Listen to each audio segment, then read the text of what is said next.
إن الحمد لله أصلي وأسلم على نبينا مصطفى محمد صلى الله عليه وسلم وعلى آله وصحبه أجمعين أما بعد أعوذ بالله من الشيطان الرجيم بسم الله الرحمن الرحيم സൂറ മറിയം 62-ാമത്തെ ആയത്ത് അല്ലാഹു സുബ്ഹാനഹു വ തആല വിശദീകരിക്കുന്നു. നോക്കൂ, ലാ യസ്മഊന ഫീഹാ, അവിടെ കേൾക്കുകയില്ല, അവിടെ അവർ കേൾക്കുകയില്ല എന്ന് പറഞ്ഞാൽ സ്വർഗത്തിൽ പ്രവേശിക്കപ്പെടുന്ന സ്വർഗാവകാശികൾ ആ സ്വർഗത്തിൽ കേൾക്കുകയില്ല.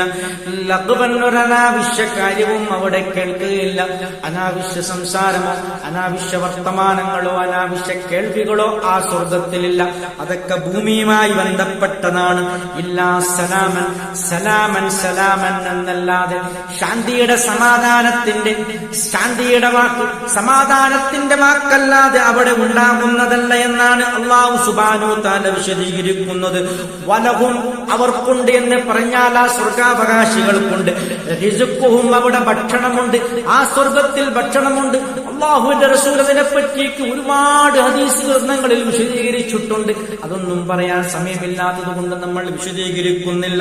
കേൾക്കും നിങ്ങൾ ഫീഹാ, അവിടെ ആ സ്വർഗത്തിൽ ബുക്റത്തൻ വഅശിയ, രാവിലെയും ബുക്റത്തൻ രാവിലെയും വഅശിയൻ വൈകുന്നേരവും, രാവിലെയും വൈകുന്നേരവും അവർക്ക് ഭക്ഷണം നൽകപ്പെടും എന്ന് പറഞ്ഞാൽ അല്ലാഹുവിന്റെ റസൂൽ പറയുന്നു, പേരിൽ സമാനമായിരിക്കും ആപ്പിള്, മുന്തിരി, നാരങ്ങ എന്നൊക്കെ പേരിൽ സമാനമായിരിക്കും. പക്ഷെ ഒരിക്കലും ഭൂമിയിലുള്ള ആപ്പിളുമായോ നാരങ്ങയുമായോ മുന്തിരിയുമായോ അതിന് യാതൊരു തരത്തിലുള്ള സാമ്യതയും ഉണ്ടാകില്ല എന്നാണ് അല്ലാഹുവിന്റെ റസൂൽ പറയുന്നത്. ആ ഭക്ഷണം, ആ സ്വർഗീയ ഭക്ഷണം അവർ കഴിച്ചു കഴിഞ്ഞാൽ ഒരിക്കലും അവർക്ക് അത് മതി വരികയില്ല. പിന്നീടും പിന്നീടും കഴിക്കണം തോന്നും. എത്ര കഴിച്ചാൽ തന്നെയും മടുപ്പനുഭവപ്പെടുകയില്ല. അത് കഴിച്ചതിന്റെ പേരിൽ അവർക്ക് യാതൊരു തരത്തിലുള്ള വിഷമങ്ങളോ തലവേദനകളോ അനുഭവപ്പെടുകയില്ല. പക്ഷേ ഭൂമിയിൽ അതല്ല അവസ്ഥ. ഭക്ഷണം കൂടിപ്പോയാൽ നമ്മൾക്ക് തലവേദന വരും. മനസ്സിലായി? അതൊക്കെ വാക്കിയ സൂറത്തിൽ വളരെ വിശദമായി വിശദീകരിച്ചിട്ടുണ്ട്. അത് പറയാൻ നമുക്ക് സമയമില്ലാത്തത് കൊണ്ട് അങ്ങോട്ട് കിടക്കുന്നില്ല.